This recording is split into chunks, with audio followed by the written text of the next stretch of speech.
नमस्कार फ्रेंड्स। जीव विज्ञान की सीरीज भाग 18 में आज हम पारिस्थितिकी तंत्र के संबंधित महत्वपूर्ण प्रश्नों को देखने वाले हैं। जीव विज्ञान की किस शाखा में जीवधारियों तथा उनके वातावरण के पारस्परिक संबंधों का अध्ययन किया जाता है? सही उत्तर है पारिस्थितिकी, इकोलॉजी। 1868 ईस्वी में इकोलॉजी शब्द किसके द्वारा दिया गया? यह दिया गया था रिटर के द्वारा।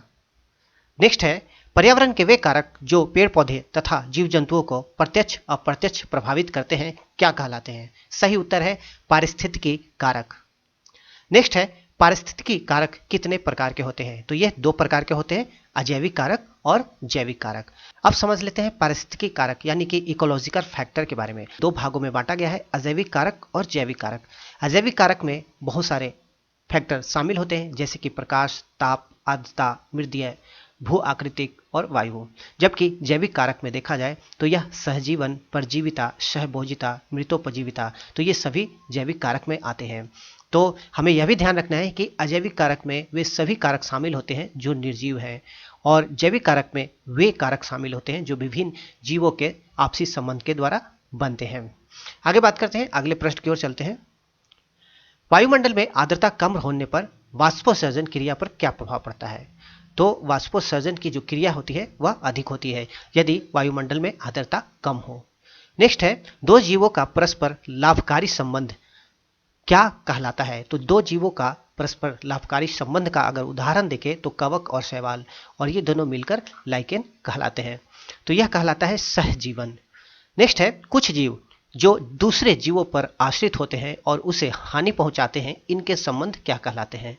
तो ऐसा संबंध जिसमें एक जीव लाभान्वित होता है और दूसरा नुकसान में रहता है, तो ऐसे संबंध को परिजीविता कहते हैं। नेक्स्ट है, जीवों के मध्य वह संबंध जिसमें दूसरा जीव लाभ में होता है क्या कहलाता है? तो यह सहभोजिता कहलाता है। खाद्य श्रृंखला में सबसे निम्न स्तर पर क्या होता है? तो खाद्य श्रृंखला में देखा जाए तो सबसे निम्न स्तर पर उत्पादक होता है।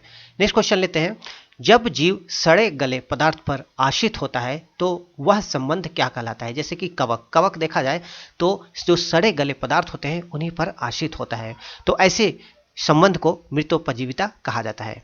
नेक्स्ट लेते हैं, ताप के कारण पौधे में होने वाली अनुक्रियाएं क्या कहलाती है? तो वे सभी क्रियाएं जो पौधों में ताप में परिवर्तन के कारण होती है, ताप के कारण होती है, तो वे सभी कहलाती है तापकालिता। नेक्स्ट है, ताप बढ़ने से पौधों में वाष्पोत्सर्जन क्रिया पर क्या प्रभाव पड़ता है? तो वाष्पोत्सर्जन जो क्रिया होती है वह बढ़ जाती है। अगला प्रश्न लेते हैं, किसी स्थान पर पाए जाने वाले किसी जीव समुदाय का वातावरण तथा अन्य पारिस्थितिकी समुदाय से परस्पर संबंध क्या कहलाता है? तो यह कहलाता है पारिस्थितिकी तंत्र यानी कि इकोसिस्टम।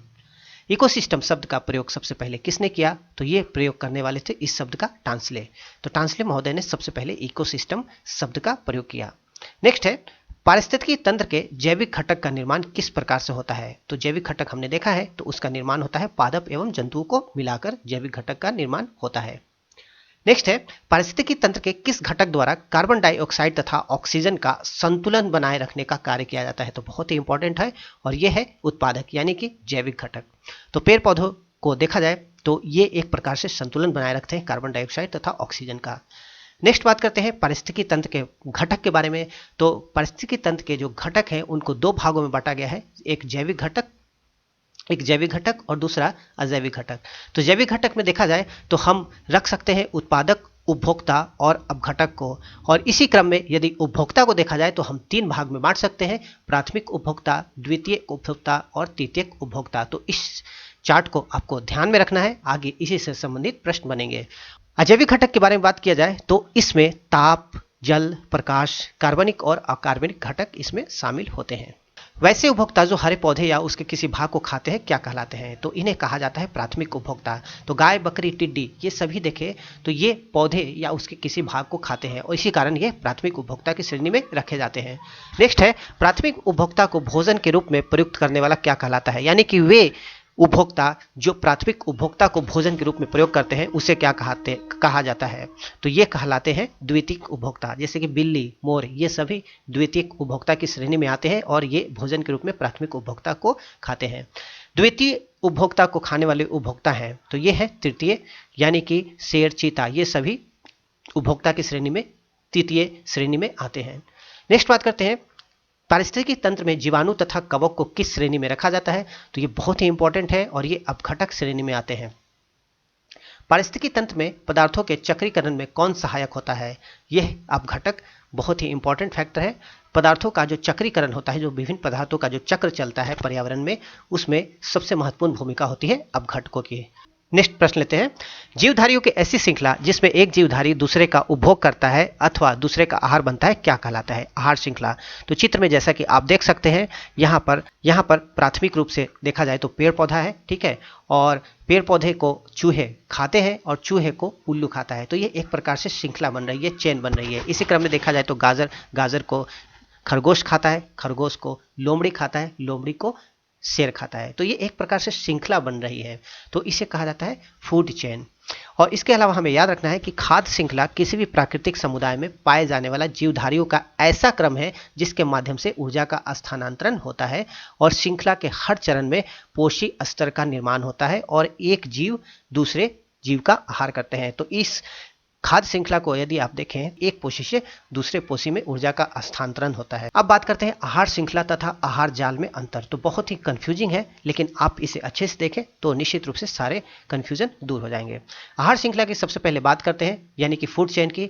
तो कई पोषी स्तर मिलकर इसका निर्माण करते हैं आहार श्रृंखला का। जबकि आहार जाल यानी कि फूड वेव की बात करें तो कई आहार श्रृंखला मिलकर इसका निर्माण करते हैं। नेक्स्ट बात करते हैं आहार श्रृंखला के बारे में। तो ऊर्जा के प्रवाह की दिशा इसमें एक रेखीय होती है। तो जिस प्रकार हम देखते हैं कि आहार श्रृंखला जो होता है उसमें ऊर्जा का प्रवाह एक रेखीय होता है, जबकि आहार जाल की बात करें तो ऊर्जा का प्रवाह जो होता है इसमें शाखान्वित होता है। तो देख रहे हैं कि आप इस चित्र में देख सकते हैं कि ऊर्जा किस प्रकार से शाखाओं में बटी हुई है। दूसरा, आहार श्रृंखला 3 या 4 चरण की हो सकती है, जबकि आहार जाल यानी कि फूड वेव जो होता है जिसमें अनेक चरण होते हैं। तो ये आपको अंतर याद रखने हैं आहार श्रृंखला और आहार जाल में। आगे बात करते हैं, एक पारिस्थितिकी तंत्र में कितनी खाद्य श्रृंखलाएं हो सकती है? तो अनेक खाद्य श्रृंखलाएं हो सकती है एक पारिस्थितिकी तंत्र में। नेक्स्ट बात करते हैं, कई आहार श्रृंखलाओं के मिलने से किसका निर्माण होता है? तो बहुत सारी जब आहार श्रृंखलाएं मिल जाती है तो हमने देखा है कि आहार जाल का निर्माण होता है।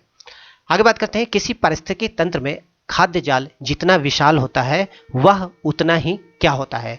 तो देखते हैं कि जो भी पारिस्थितिकी तंत्र है यदि उसमें खाद्य जाल बहुत ही बड़ा है तो निश्चित रूप से वह उतना ही अस्थायी पारिस्थितिकी तंत्र होता है। नेक्स्ट बात करते हैं, समुद्र में कितनी मीटर की गहराई के बाद सूर्य का प्रकाश अत्यंत धीमा हो जाता है और वहां अंधेरा आ जाता है? तो इस प्रकार हम देखते हैं कि समुद्र में एक निश्चित गहराई के बाद जो जीवन होता है उसकी संभावना बहुत ही कम होने लगती है और वहां जीव जंतु बहुत ही कम पाए जाते हैं। तो इस प्रकार 200 मीटर आपको याद रखना है, 200 मीटर के बाद सूर्य का जो प्रकाश होता है वह बहुत ही धीमा हो जाता है और सामान्यतः वहां अंधेरा रहता है। नेक्स्ट बात करते हैं, प्लैंकटन्स यानी कि पल्लवक समुद्र के किस भाग में पाए जाते हैं? तो यह समुद्र की ऊपरी सतह में पाए जाते हैं पल्लवक। पल्लवक कितने प्रकार के होते हैं? प्लैंकटन 2 प्रकार के होते हैं, एक प्राणी पल्लवक और दूसरा पादप पल्लवक। तो दोनों आपको ध्यान में रखना है। वैसे समुद्री जीव जो समुद्र की ऊपरी सतह पर तैर सकते हैं क्या कहलाते हैं? जैसे कि मछली, वेल, ऑक्टोपस, ये सभी समुद्र की ऊपरी सतह पर तैर सकते हैं और इन्हें तर्नक यानी कि नेक्टन्स कहा जाता है। समुद्र की तली में पाए जाने वाले जीव जैसे कि स्टारफिश, यूप्लेक्टिला आदि क्या कहलाते हैं? तो इन्हें कहा जाता है नितलस्थ जीव यानी कि बेंथोनिक ऑर्गेनिज्म। नेक्स्ट है प्रदूषक जिनका विभिन्न सूक्ष्म जीवों द्वारा अपघटन हो जाता है क्या कहलाता है? तो बहुत सारे प्रदूषक ऐसे हैं जिनका अपघटन सूक्ष्म जीवों द्वारा किया जाता है। तो जैव निम्नीकरणीय प्रदूषक इसे कहते हैं। अगला प्रश्न लेते हैं, वैसे प्रदूषक जो विभिन्न सूक्ष्म जीवों या अन्य किसी प्रक्रिया से सरल उत्पादों में परिवर्तित नहीं होते हैं क्या कहलाते हैं? तो ये कहलाते हैं जैव अनिम्नकरणीय प्रदूषक यानी कि नॉन बायोडिग्रेडेबल पॉल्यूटेंट्स। तो जैसे कि प्लास्टिक देखा जाए तो इसी श्रेणी में आता है। आगे देखते हैं, डीडीटी, पीरकनाशी, पारा, सीसा, आर्सेनिक, रेडियोधर्मी कचरा किस प्रकार के प्रदूषक हैं? तो ये सभी देखा जाए तो वातावरण में जब प्रदूषक के रूप में ये उपस्थित हो जाते हैं तो यह इनका सरल पदार्थों में अपघटन नहीं हो पाता है। तो इस प्रकार ये जैव अनिम्नकरणीय प्रदूषक है। नेक्स्ट बात करते हैं, रेफ्रिजरेटर, एरोसेल स्प्रे में उपयोग में आने वाले किस गैस से ओजोन परत को नुकसान होता है? तो यह है क्लोरोफ्लोरोकार्बन यानी कि CFC।